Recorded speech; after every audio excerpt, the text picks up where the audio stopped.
Nah, gua ada pertanyaan menarik nih, kalau misal di negara seperti mungkin India Heeh. atau Amerika atau Cina, Cina enggak lah, mungkin India atau Amerika ya. Mhm.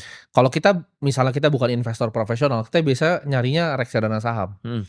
Cuman di Indonesia mungkin dalam 3 tahun ini ada eksodus yang luar biasa dari reksadana saham nih yang gue Mhm. lihat.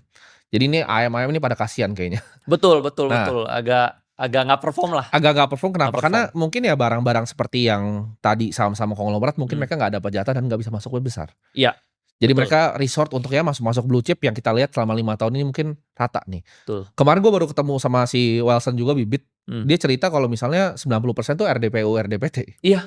Jadi kayak sekarang itu ada eksodus besar-besaran nih dari Mhm. reksadana saham. Mhm. Menurut lu dengan kayak lu edukasi sahamnya ini kayak begini ada Mhm. andil nggak dalam situ? Kalau menurut gua ada soalnya di mana kayak orang Mhm. oke maunya sendiri gitu, Heeh.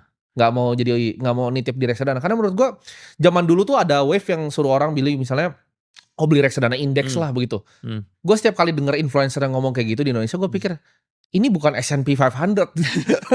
Serikat hati bukan Iya iya iya. S&P Nggak perform 500. Bro, lu kalau Iya. pilih gituan nggak perform. Terus management fee kan besar banget 3, 4% Yes kan? yes. Nah, ini karena kan gua ambil kelas WMI kan, Iya. WMI Wakil Manajer Investasi kan.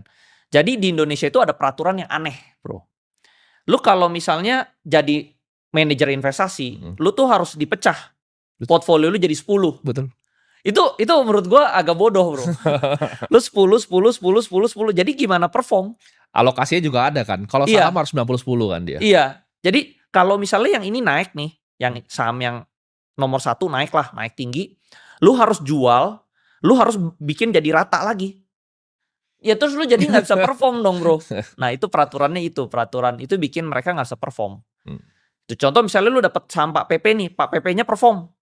Lu harus jual Pak PP-nya, harus ya, lu nggak boleh keep, lu harus jual, masukin rata yang lain, jadi semua harus maksimal 10%. Ya.